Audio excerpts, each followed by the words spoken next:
bapak-bapak, ibu-ibu, saudara-saudara kaum muslimin rahimakumullah. Pada pertemuan yang lalu sudah saya jelaskan bahwa hidup selalu berakhir dengan kematian. Apabila datang kematian menimpa seseorang, datanglah kiamat baginya. Itu yang disebut dengan kiamat kecil. Hakikatnya mati adalah perpindahan dari kehidupan di dunia ini menuju kehidupan di alam barzakh. Menunggu kita di alam barzakh sampai datangnya saat kiamat. Entah 10 tahun, entah 100 tahun, entah 1000 tahun, hanya Allah saja yang maha tahu. Adapun orang-orang beriman yang melakukan amal kebajikan dalam kehidupan di dunia ini, masa penantian yang lama di alam barzakh buat mereka sebentar saja.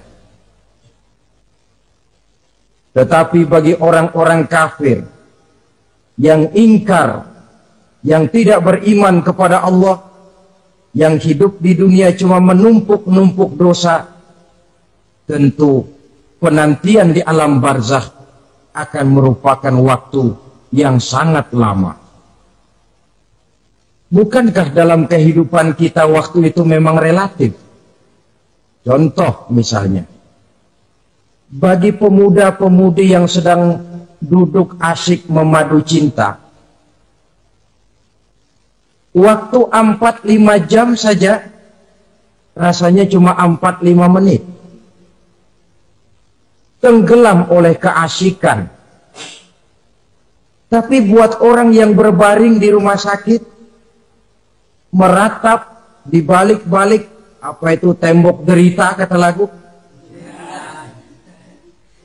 di balik dinding-dinding penjara, sehari bagai seminggu, seminggu rasa sebulan, sebulan boleh jadi rasa setahun. Penantian yang sangat lama.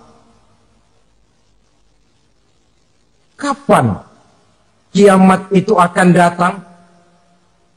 Ini rahasia Allah. Jangankan kita yang orang awam, baginda Nabi sendiri tidak diberitahu oleh Allah kapan kiamat itu akan terjadi. Tetapi sungguh pun demikian, banyak hadis-hadis yang menjelaskan ciri atau tanda-tanda datangnya kiamat. Nah, kalau sudah bicara soal tanda, tanda kiamat itu ada 2. Pertama yang disebut alamatus sughra, tanda-tanda kecil. Ini waktunya masih ada tenggang. Ada yang dinamakan alamatul kubra, tanda-tanda besar.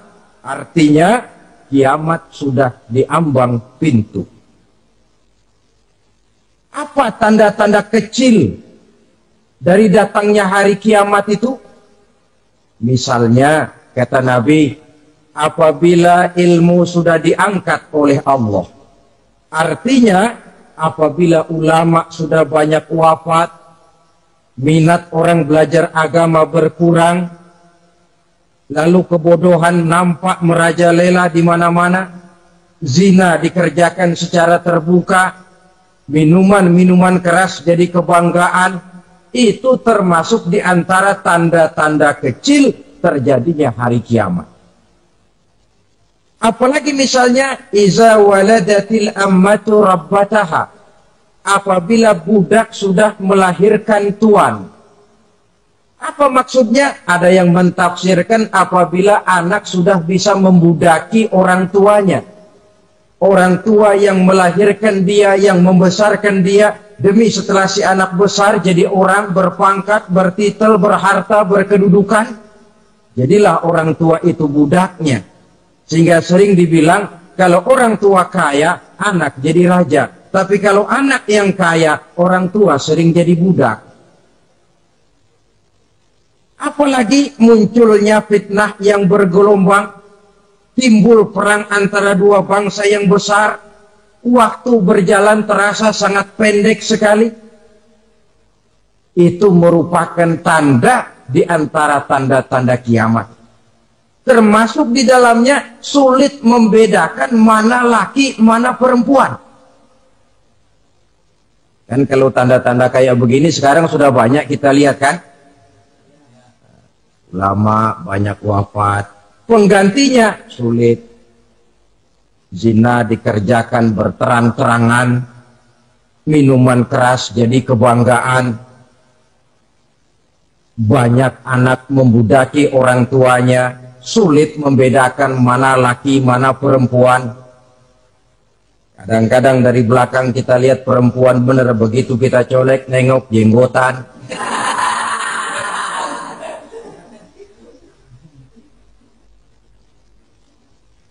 Ini termasuk tanda-tanda kecil.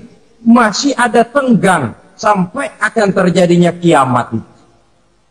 Nah, yang dimaksud dengan tanda-tanda besar, ini tanda besar artinya kiamat sudah di ambang pintu. Pertama, matahari terbit dari sebelah barat.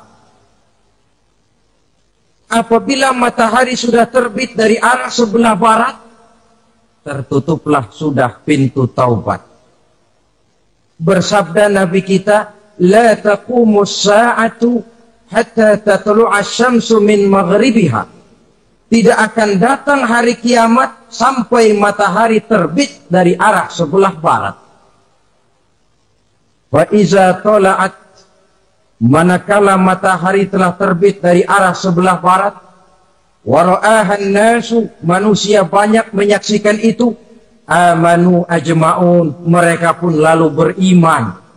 Yang tadinya kafir, yang tadinya ingkar, yang tadinya membangkang, setelah melihat matahari terbit dari sebelah barat, buru-buru beriman, berlomba-lomba mengucap dua kalimat syahadat. Tapi apa yang terjadi? Kata Nabi, wadzalika hina la yanfa'u nafsan imanuha lam takun amanat min qabl. Hari itu adalah hari yang iman sudah tidak berguna lagi bagi seseorang apabila sebelumnya memang dia tidak pernah beriman. Au kasabat fi imaniha khaira, atau beriman tetapi tidak pernah melakukan kebajikan di dalam keimanannya itu. Hari yang sudah kasib, hari yang sudah terlambat, beriman tidak akan ada gunanya lagi. Ini pelajaran buat kita. Sebelum sang surya terbit dari sebelah barat, sebelum nafas sampai di tenggorokan, artinya pintu taubat masih terbuka. Kalau dua hal itu sudah terwujud, nafas sudah sampai di kerongkongan, atau matahari sudah terbit dari arah sebelah barat, tertutuplah sudah pintu taubat. Tak ada lagi gunanya pangkat, jabatan, harta, bahkan beriman pun dalam suasana macam itu. Too late, kata orang Kulon. Sudah terlambat. Matahari terbit dari arah sebelah barat. Itu tanda besar, artinya kiamat sudah di ambang pintu. Lalu apalagi tanda besar? Munculnya Dajjal. Dajjal artinya pendusta-pendusta yang menyesatkan manusia. Ada dua macam Dajjal, saudara. Ada Dajjal kecil. Ini Dajjal kelas teri. Kalau ini sejak zaman Rasulullah sudah ada itu. Tiap zaman ada. Di zaman Rasulullah misalnya ada yang bernama Aswad al-Unsi dari Yaman. Ada yang namanya Musailamah al-Kazzab dari Yamamah.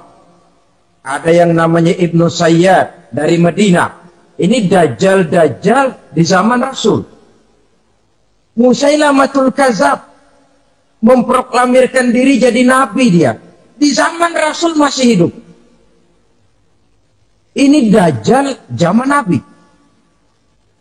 Di zaman sahabat muncul Dajjal-Dajjal. Di zaman kita sekarang ini Dajjal-Dajjal pun gentayangan. Dajjal kelas teri. Kerjanya mendustakan manusia, menyesatkan manusia, memalingkan manusia dari jalan yang benar dan diridhoi oleh Allah Subhanahu wa ta'ala. Adapun yang merupakan tanda besar dari datangnya kiamat, Dajjal kelas kakap. Pembohong-pembohong besar yang menyesatkan masyarakat manusia berpaling dari jalan Allah mengikuti jalan mereka. Apa sih ciri Dajjal itu? Kata Nabi dalam hadis Bukhari Muslim, Inna Dajjala, sesungguhnya yang namanya Dajjal itu yakhruju, satu saat akan muncul mendekati hari kiamat, wa inna ma'ahu ma'an, si Dajjal ini membawa air, wa naran, dan juga membawa api. Dua simbol. Di tangan yang satu dia bawa air, di tangan yang satu dia bawa api. Wa ammal ladzi yarahu an-nasu ma'an fanarun. Adapun yang orang banyak lihat air, hakikatnya adalah api. Yang dilihat api, hakikatnya adalah air. Oleh sebab itu, kalau api yang ditawarkan, ambillah air. Kalau air yang ditawarkan, pilihlah api. Maksudnya apa ini? Ini bahasa simbol, saudara-saudara. Dajjal bicaranya seolah-olah untuk kepentingan manusia. Menawarkan surga. Surga yang dia tawarkan hakikatnya neraka. Hai manusia, kalau kau mau bahagia, jangan dekat-dekat dengan agama. Sholat itu tidak efektif dan efisien, tidak produktif dari segi ekonomi itu. Menghadiri majelis taklim cuma buang-buang waktu. Tahajud, tasbih, tahlil, baca Quran, apa itu? Pekerjaan mubazir saja. Hidup ini cuma sekali, masa yang cuma sekali, manfaatkan dengan sebaik-baiknya. Mumpung, dibawanya sifat mumpung tetapi dalam pengertian yang sangat negatif. Bicaranya seolah-olah untuk kepentingan manusia, tetapi sebenarnya menjerumuskan manusia. Menawarkan air, tapi sebenarnya api. Menawarkan api, tapi hakikatnya air. Buat apa kamu sholat? Buat apa kamu bayar zakat? Buat apa kamu puasa? Surga yang dicanangkan Dajjal, hakikatnya neraka. Neraka yang digambarkan Dajjal, pada dasarnya adalah surga. Jadi memutarbalikkan fakta itu kerjaan Dajjal. Yang hak jadi batil, yang batil dibilang hak, yang benar jadi salah, yang salah malah jadi benar. Tuntunan disuruh jadi tontonan, tontonan malah menjadi tuntunan. Itu pekerjaan Dajjal profesinya. Zamannya Nabi Adam, Dajjalnya kan iblis. Betul? Apa sih yang kerayuan iblis itu? Allah setelah menciptakan Nabi Adam kan bilang, Adam, kau dan istrimu Hawa tinggal di surga ini. Seluruh fasilitas yang ada di surga persilahkan kau nikmati. Satu yang tidak boleh, jangan coba-coba dekati pohon khuldi. Dekat saja jangan, apalagi sampai memetiknya. Datang Dajjal yang namanya iblis ini. Adam, kamu tahu nggak kenapa tidak boleh makan buah khuldi? Ya nggak tahu, pokoknya saya dilarang. Bodoh kamu, Dam. Khuldun artinya kekal. Kalau kamu makan itu buah, kau akan kekal di surga buat selamanya. Allah tidak kepengen, maka dilarang kamu makan buah khuldi. Kalau kau ingin kekal di surga, Adam, makan saja. Saya bicara begini ini untuk kepentingan kamu, Adam. Ini kan ciri-ciri Dajjal. Bicaranya sih seolah-olah untuk kepentingan Nabi Adam, hakikat sebenarnya menjerumuskan Nabi Adam supaya ingkar dan melanggar larangan dari Allah Subhanahu wa ta'ala. Jadi setelah muncul Dajjal, timbul kekacauan-kekacauan di masyarakat.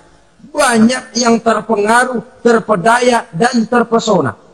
termasuk mereka yang memproklamirkan diri jadi nabi, mereka yang memproklamirkan diri jadi rasul di zaman sesudah Rasulullah wafat, itu adalah dajjal-dajjal. Maka saya ingatkan, kalau di zaman kita sekarang ini ada orang ngaku jadi nabi, ada orang ngaku jadi rasul, biar bahasa Arabnya kental, Quran hafal, hadis ribuan hadis hafal, biar pakai serban sampai menyengser ke tanah, bahasa Arabnya fasih, tapi dia mengaku jadi nabi, jadi rasul, kita umat Islam wajib tidak percaya. Wajib untuk tidak percaya. Itulah dajjal-dajjal zaman kita sekarang ini. Tidak mustahil mereka datang mempengaruhi umat awam supaya berpaling dari Rasulullah, mengikuti mereka. Nah, di akhir zaman nanti, mendekati hari kiamat, dajjal ini muncul, dajjal kelas kakap, menyesatkan masyarakat manusia untuk berpaling dari Islam, mengikuti seruan mereka. Apalagi di antara datangnya kiamat itu, tanda yang besar itu, turunnya Nabiullah Isa Al-Masih, putra Maryam. Menurut berbagai hadis yang sahih, Nabi Isa Al-Masih nanti akan turun lagi. Tidak membawa risalah yang baru, tapi meluruskan risalah Islam ini yang telah banyak ditinggalkan oleh masyarakat. Bahkan ada hadis menjelaskan beliau akan membunuh Nabi, mematahkan kayu-kayu salib, lalu melaksanakan haji dan umrah, mengikuti syariat Nabi Muhammad, bukan membawa agama baru.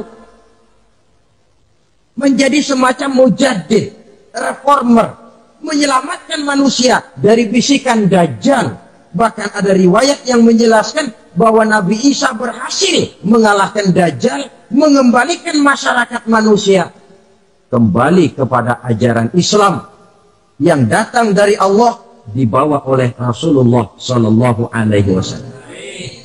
Dengan kata lain, turunnya Nabi Isa bukan sebagai Nabi dan Rasul baru, tetapi mengikuti syariat Nabi kita Muhammad Sallallahu Alaihi Wasallam. Saudara hadirin, ibu-ibu hadirat yang saya hormati, kemudian apalagi di antara tanda-tanda besar akan datangnya kiamat itu? Keluarnya asap atau awan. Kata Nabi, inna min asyrati sa'ah duhanan yamla'u ma bainal masyriqi wal maghrib. Di antara tanda-tanda kiamat, munculnya awan antara langit dan bumi. Ini pun diperkuat dalam surah Ad-Dukhan ayat 10. Fartaqib yauma ta'tis sama' bidukhanin mubin wa yughshan nas hadza azabun alim. Bagi orang-orang yang beriman, mereka biasa-biasa saja. Tapi bagi orang kufur, datangnya asap dan awan ini merupakan azab yang kelewat pedih. Barangkali sedikit mendekati gambaran tentang azab yang pedih ini, saya ingatkan alam pikiran kita kepada peristiwa yang belum lama terjadi. Pernah dengar berita bocornya reaktor nuklir di Chernobyl, Uni Soviet? Pernah dengar? Bocornya reaktor nuklir di Chernobyl yang mengakibatkan ratusan bahkan sangat mungkin ribuan nyawa. Cuma satu reaktor. Bagaimana kalau seluruh cadangan nuklir yang dimiliki oleh para negara adik kuasa ini diledakkan? Bahkan yang konon menurut catatan, cadangan nuklir yang dimiliki bersama oleh Amerika dan Rusia sekarang ini sudah sanggup memusnahkan 6 miliar manusia. 1,5 kali lebih banyak dari jumlah manusia yang nongkrong di permukaan bumi ini. Saudara-saudara hadirin yang saya hormati, lalu saat mendekati hari kiamat, apalagi tandanya? Setelah Nabi Isa wafat, Pada saat turunnya yang kedua kali, lalu Allah meniupkan angin sejuk. Semua orang-orang beriman, orang-orang baik wafat. Sehingga penghuni bumi ini cuma tinggal lagi terdiri dari orang-orang kafir. Tidak ada lagi di bumi ini yang bisa mengucapkan Allah. Sehingga dalam hadis qudsi itu ada keterangan, Innallaha azza wa jalla yaqulu li Israfil. Allah pernah pesan kepada malaikat Israfil. Kata Allah, Israfil, Iza sami'ta qailan yaqul Allah, Allah, fa akhirin nafah 40 sanatan ikraman liqailiha. Hai Israfil, apabila kau dengar di permukaan bumi masih banyak orang yang mengucapkan Allah, Allah, maka tunda sangkakala kiamat itu 40 tahun. Untuk apa? Ikraman liqailiha. Menghormati orang yang mengucapkan Allah, Allah itu. Wah, jadi karena sekarang masih banyak yang mengucapkan Allah, besar hatilah kita, masih jauh kiamat itu. Tapi jangan lupa, kiamat pribadi, kiamat kecil, itu yang gak kita sangka-sangka. Ajal datang mencabut nyawa, itu kiamat pribadi. Dan itu yang pasti kita hadapi. Dan itu yang membuat kita tidak boleh bersikap main-main di dalam kehidupan sekarang ini. Saudara hadirin yang saya hormati, tidak ada lagi orang-orang muslim. Seluruh penduduk dunia ini kafir. Lalu terciptalah struktur sosial yang berlandaskan prinsip hidup semau gue. Bakal terjadilah prinsip di mana yang kaya menyantap yang miskin, yang kuat menindas yang lemah. Hidup sudah bagaikan di rimba belantara. Berlaku hukum rimba. Siapa yang kuat dia yang menang, siapa yang lemah menjadi mangsa. Timbul kekacauan, maksiat merajalela, munkarat menjadi-jadi. Sehingga isi bumi ini penuh dengan segala macam perbuatan dosa. Tidak ada perlunya lagi alam diperpanjang temponya. Datang saat yang sudah dijanjikan oleh Allah Azza wa Jalla. Maka terjadilah yang disebut kiamat kubra. Kiamat besar. Kiamat hancur-hancuran. Bagaimana kejadian ini dimulai? Dalam surah Az-Zumar ayat 68. Allah subhanahu wa ta'ala berfirman, wa nufikha fis suri fasa'iqa man fis samawati wa man fil ardi illa man sya'allahu. Maka manakala ditiuplah sangkakala, terkejutlah seluruh yang ada di langit dan seluruh yang ada di bumi. Bila saat kiamat datang, Allah perintah malaikat Israfil, Israfil, tiup sangkakalamu. Ditiuplah sangkakala oleh malaikat Israfil. Yang akibat daripada tiupan itu, seluruh yang ada di langit, seluruh yang ada di permukaan bumi terkejut. Yang ada di langit siapa? Malaikat kan. Bayangin aja kalau malaikat kaget, apalagi kita. Terkejut seluruh makhluk yang ada di bumi, yang ada di langit mendengar suara sangkakala itu. Bunyinya tidak sanggup kita bayangkan dahsyatnya. Ledakan nuklir, ledakan neutron, belum apa-apa ketimbang bunyi sangkakala malaikat Israfil ini. Nah, lalu mendengar bunyi sangkakala ini, gemparlah makhluk, kacaulah alam. Bumi gempa, planet-planet bertabrakan, gunung meletus, air laut tumpah ke darat, angin topan bertiup, halilintar menyambar. Lalu semua yang bernama hidup mati total. Mati bareng tanpa persiapan. La haula wa la quwata illa billah. Saya kadang-kadang dalam tafakur bermohon, ya Allah, mudah-mudahan saya nggak nemuin kiamat beneran. Ngeri. Tidak bisa kita bayangkan macam apa suasana seperti itu. Allah saja banyak memberikan gambaran, misalnya Al-Qari'ah, wa mal Qari'ah, wa ma adraka mal Qari'ah. Kejadian yang menggemparkan. Tahukah kamu apa kejadian yang menggemparkan itu?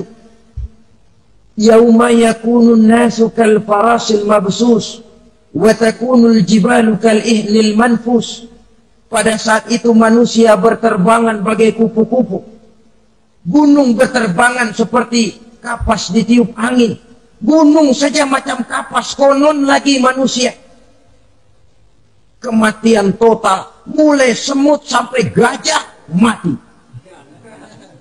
Jin mati, iblis mati, malaikat mati. Malaikat saja mati.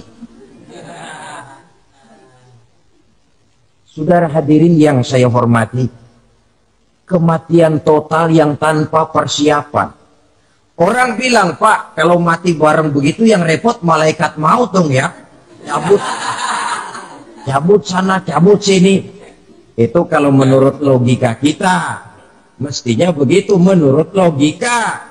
Tapi logika juga yang nggak perlu serepot itu. Sebab untuk mematikan listrik di wilayah DKI, di wilayah Jakarta, nggak perlu tiap rumah didatengin, matiin, ya lama. Cukup dari kantor pusatnya saja PLN, tekan satu tombol, gelaplah seluruh Jakarta. Saudara hadirin yang saya hormati, kematian total. Lalu setelah kematian total, planet-planet juga mati, dalam arti tidak bergerak dan beredar. Angin mati, dalam arti tidak bertiup. Air mati, dalam arti tidak ada riak gelombang. Pokoknya semua mati. Kullu nafsin za'iqatul maut, semua yang bernafas mati. Dalam ayat lain, kullu man 'alaiha fan, semua yang ada di permukaan bumi fana. Yang kekal cuma Allah Subhanahu wa ta'ala. Yang paling belakang mati malaikat maut dan malaikat Israfil. Tapi mati juga sesuai dengan janji Allah. 40 lamanya. Tidak dijelaskan oleh Abi Hurairah 40 jam, apa 40 hari, apa 40 tahun. Hadis-hadis cuma menyebutkan 40 saja. Sunyi alam. Yang tinggal cuma Allah saja lagi. Ketika itu Allah berseru-seru. Katanya, limanil mulkul yauma. Siapa para penguasa hari ini? Mana itu raja-raja dan penguasa yang dulu mengaku jadi Tuhan? Fir'aun. Mana Fir'aun sekarang?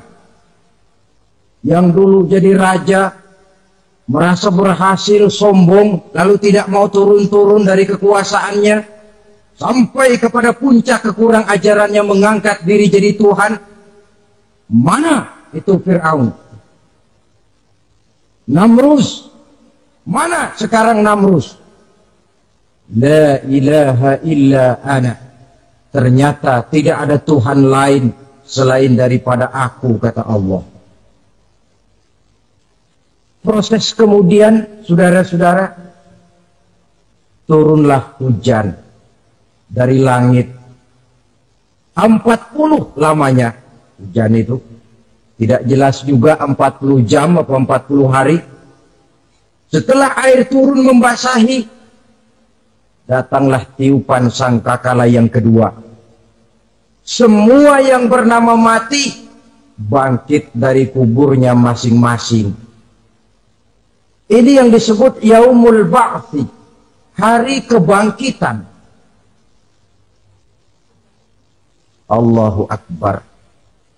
pada saat kita bangkit dari kubur kita masing-masing, kumpul di padang mahsyar namanya. Bayangin aja, saya sendiri nggak sanggup bayangin. Manusia sejak zaman Adam sampai zaman kiamat kumpul bareng di tempat sama. Berapa banyaknya itu?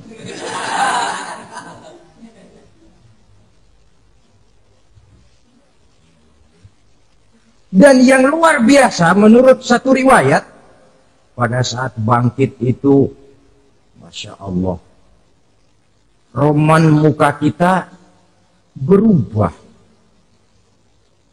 Disesuaikan dengan amalan kita waktu di dunia ini. Barang siapa yang waktu di dunia amalannya itu amalan tikus, di akhirat nanti dia bangkit dari kubur, mukanya seperti muka tikus. Gagah betul badannya, tapi mukanya seperti tikus. Kenapa? Amalannya waktu di dunia seperti amalan tikus. Apa amalan tikus itu? Suka ngegeragoti barang yang sudah disimpan rapi-rapi. Orang sudah simpan uang rapi-rapi, simpan perhiasan rapi-rapi, digeragoti oleh tikus. Maling-maling, pencoleng-pencoleng, koruptor-koruptor, itu nanti di akhirat nanti kita lihat mukanya seperti muka tikus. Oh, ini waktu di dunia suka nyolong, mukanya seperti muka tikus. Barang siapa yang waktu di dunia ini amalannya itu amalan macan, dia akan bangkit nanti mukanya seperti muka macan. Apa amalan macan? Macan itu amalannya menang-menangan. Orang yang mau menang saja, nggak mau mengalah. Coba lihat di hutan. Kenal hutan nggak? Di hutan, raja hutan di mana-mana pasti macan. Betul kan? Betul. Padahal hutan belum pernah bikin pemilihan umum. Tapi macan tidak peduli ada pemilihan umum apa tidak, pokok saya raja. Sebab apa? Macan jadi raja itu bukan karena benar, tapi karena kuat jadi raja. Setelah dia jadi raja, rakyat hutan yang mesti dilindungi malah dimakan oleh raja macan. Kambing rakyat hutan dimakan oleh macan. Ayam rakyat hutan dimakan oleh macan. Itu nanti kita lihat di akhirat itu mukanya seperti muka macan, gagah betul. Lalu barang siapa yang di dunia ini amalannya itu seperti amalan anjing, nanti dia punya muka seperti muka anjing. Apa amalan anjing? Pertama, anjing itu kalau disuruh jaga rumah, dia tidak bisa membedakan mana maling, mana tamu. Biar yang datang maling, kalau bawa tulang, anjing kalem. Yang kedua, anjing itu akan setia kepada siapa saja yang memberinya roti. Siapa yang memberinya roti, itulah majikannya.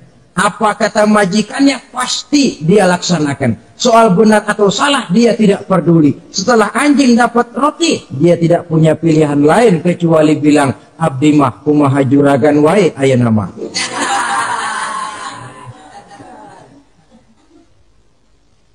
Saudara hadirin yang saya hormati, berkumpul di padang mahsyar, tiap orang sibuk dengan persoalannya masing-masing. Matahari waktu itu didekatkan oleh Allah, panas luar biasa.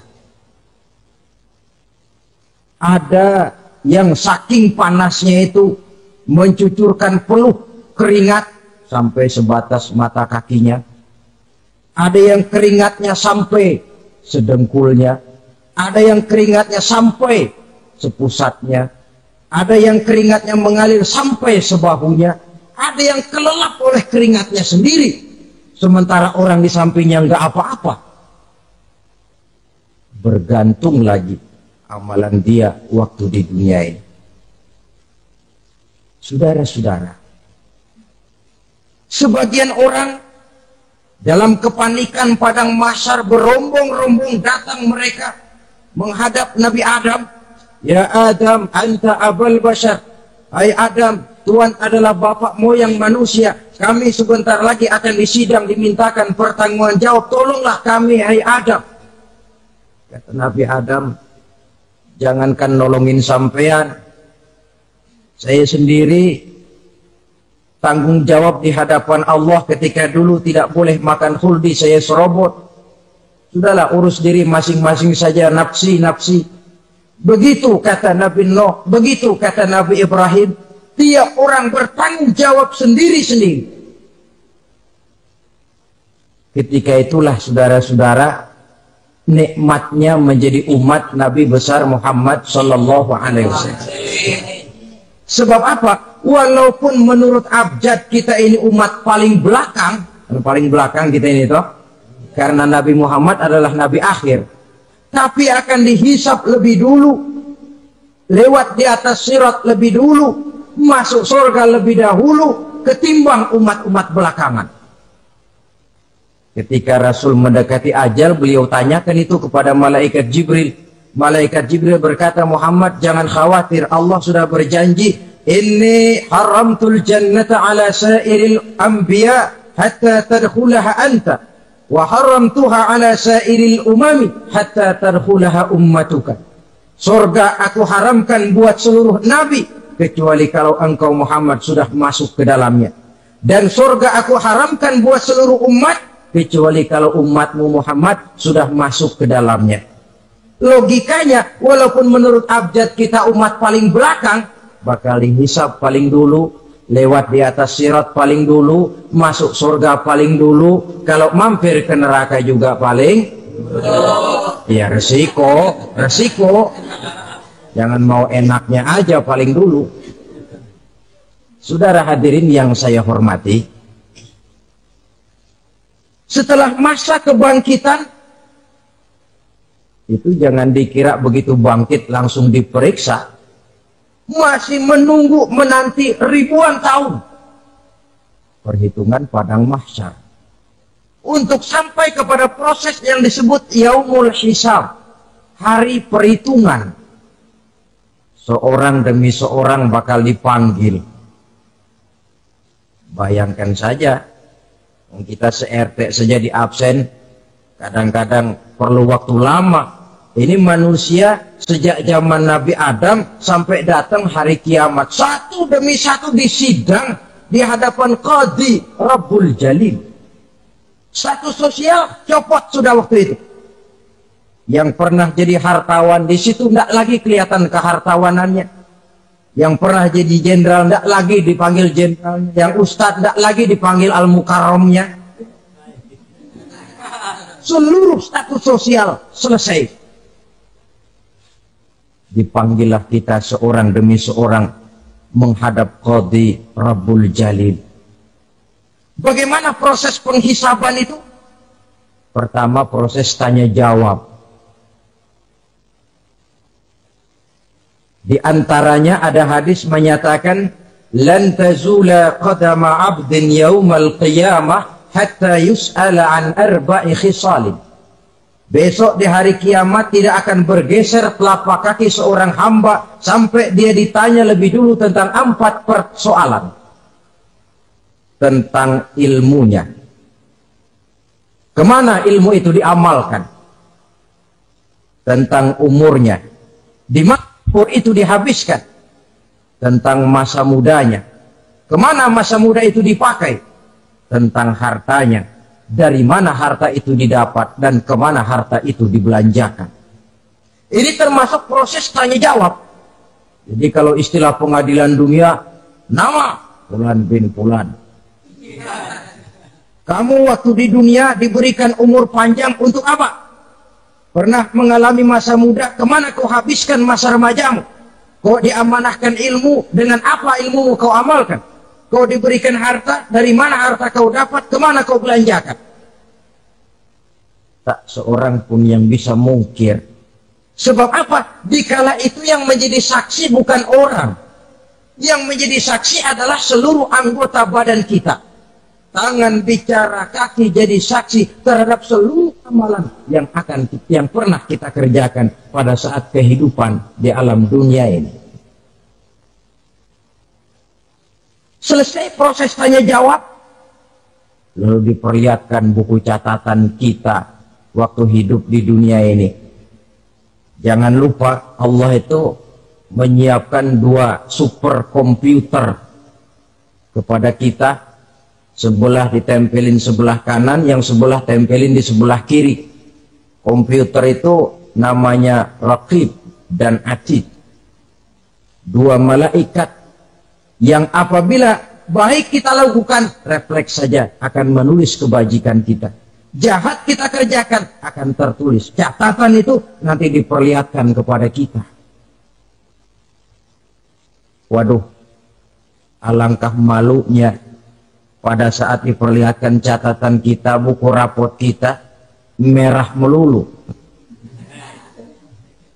Barangkali diperiksa sambil diomelin, brengsek lo.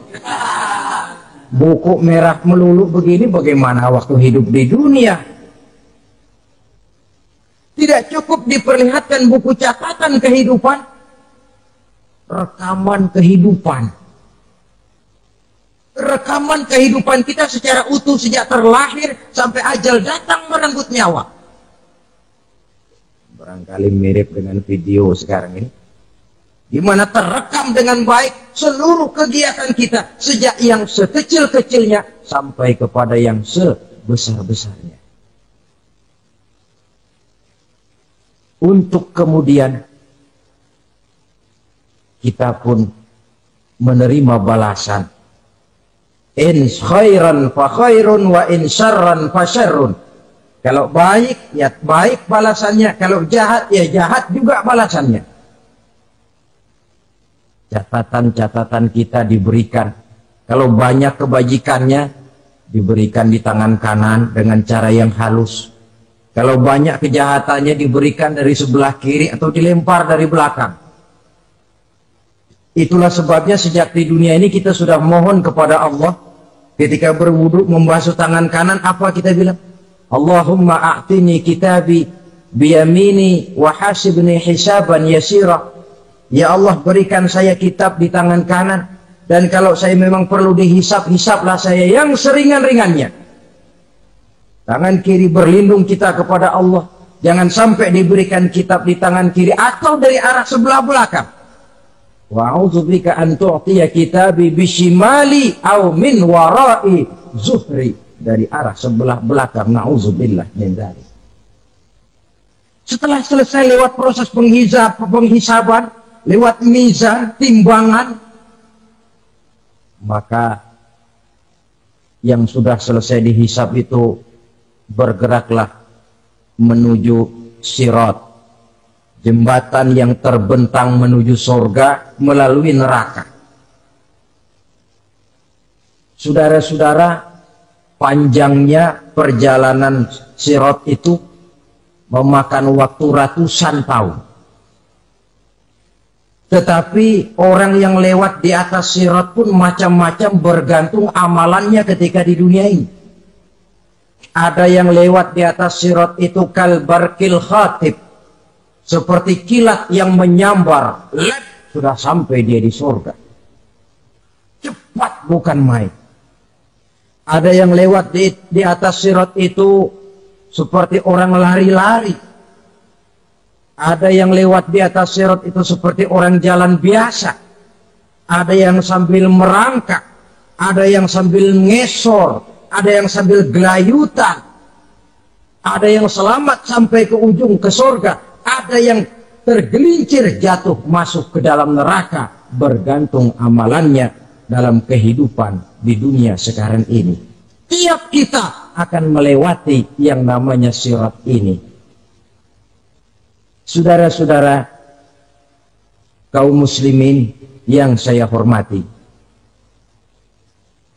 dengan demikian mereka yang selamat melalui sirat sampai ke terminal akhir surga, mereka yang ketika dihisab ternyata banyak kejahatannya daripada kebaikannya, mereka singgah di dalam neraka. Nah, adapun orang-orang yang beriman, menurut ayat Quran dan hadis Nabi, itu nanti ada bermacam-macam. Ada orang beriman itu yang dimasukkan surga. Ada orang beriman itu yang dimasukkan ke dalam surga. Ada orang beriman itu yang disebut penduduk surga. Kenapa lain-lain, Pak? Karena waktu di dunia amalannya juga lain-lain. Ada orang beriman yang masuk surga. Ini paling murah tiketnya. Mau masuk surga? Kata Nabi begini, ma min abdin qala la ilaha illallah thumma mata ala dhalik illa dakhala al-jannah. Kalau seorang hamba sudah mengucap dua kalimat syahadat, dia yakin dengan kebenaran kalimat itu sampai matinya, orang itu akan masuk surga. Abi Dzar yang waktu itu diajak bicara heran, ya Rasul kok gampang betul? Iya. Walaupun orang itu mencuri, iya. Walaupun orang itu berzina, iya. Biar dia mencuri, biar dia berzina, kalau dia sudah mengucap dua kalimat syahadat, dia yakin dengan kebenaran kalimat itu sampai matinya, itu orang akan masuk surga. Jadi masuk surga cukup dua kalimat syahadat, yakin sampai mati, masuk surga. Itu perkara masuk. Tapi kalau pertanyaannya diterusin, masuknya kapan, Pak? Nah, ini lain lagi urusannya.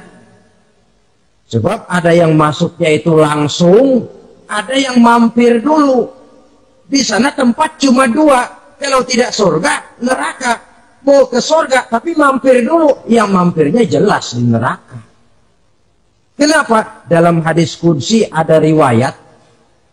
Nanti itu di akhirat, setelah Allah selesai mengatur penduduk surga, masuk surga, yang neraka, masuk neraka, Allah berkata kepada malaikat Malik, malaikat Malik, lah baik ya Allah, itu bajingan-bajingan tengik, manusia-manusia durjana, yang waktu di dunia tidak mau sujud, jauh dari ulama, gemar melakukan yang munkarat dan maksiat, hidup di tengah masyarakat selalu jadi bibit keonaran, kufur, sudah masuk neraka semua. Sudah ya Allah. Nah, kalau sudah, coba sekarang kamu masuk, Malik. Saya. Iya. Masuk neraka. Mau apa ya Allah? Kata Allah, akhriju minan nar man kana fi qalbihi misqala habbatin min khardalin min iman. Kau masuk neraka, cari di dalam neraka orang-orang yang ada imannya walaupun kecil sebesar biji zarah, angkat mereka keluar. Masuk malaikat Malik ke neraka, cari orang yang ada imannya, korek-korek. Ya repot, udah pada gosong. Yang ada imannya diangkat ke atas, yang ada imannya diangkat ke atas, lalu dimandikan di Nahrul Hayat, namanya sungai kehidupan di akhirat nanti. Cakep lagi rupanya, bersih lagi wajahnya, apel di hadapan Allah. Kata Allah, bagaimana mas? Kapok nggak sampean? Kapok ya Allah. Nah, kalau kapok, idhab fadkhulil jannah, pergi masuk surga sana. Berangkat mereka ke surga, ketemu sama teman-temannya yang udah sampai lebih dulu, yang nggak pakai mampir lagi. Terjadi dialog. Kata teman-temannya yang udah pada nyampe duluan, mas, iya, emang baru sampai? Saya baru sampai. Memang mampir di mana dulu mas? Kita sudah lama sampai di surga. Saudara buka surah Al-Muddatsir ayat 34-35. Ma salakakum fis saqar? Kenapa kamu mampir di neraka Saqar? Qalu lam nakum minal musallin. Mereka menjawab, kami mampir di neraka Sakor Mas, gara-gara dulunya kami waktu di dunia tidak pernah sholat. Tidak pernah sholat? Tidak pernah. Karena rumahnya dekat masjid. Cuma dekat doang Mas. Sholat mah enggak saya. Tidak pernah kasih makan fakir miskin, tidak pernah hadir di majelis taklim, pendeknya tidak pernah melakukan kebajikan, maka saya pun mampir di neraka Sakor. Untung betul saya punya iman Mas sedikit. Waktu hidup di dunia dulu saya pernah mengucap 2 kalimat syahadat, sekali-kalinya waktu mau kawin. Masya Allah. Untung saja kawin, kalau nggak kawin polos.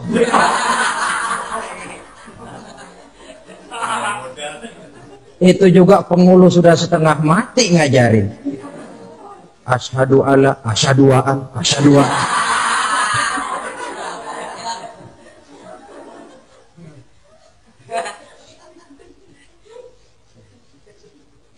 Ini namanya masuk surga, ada mampir dulu. Ada pula orang mukmin itu yang dimasukkan surga. Namanya dimasukkan kan terima beres. Saya masuk ke rumah, jalan sendiri, cari tempat sendiri. Saya dimasukkan ke dalam rumah, terima beres. Pokok ada di dalam, itu dimasukkan namanya. Nggak pakai mampir. Tapi tentu tiketnya lebih mahal ketimbang yang pertama tadi. Apa kata Allah?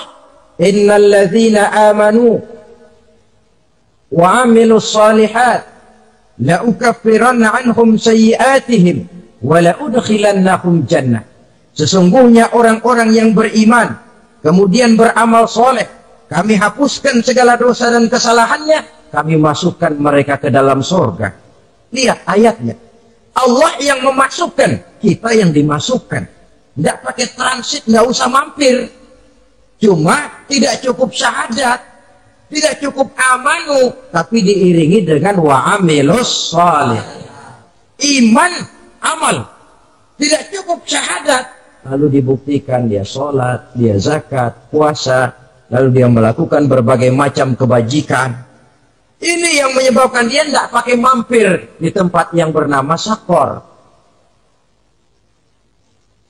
Lalu ada pula orang mukmin itu yang disebut penduduk surga. Wah, ini sudah VIP ini.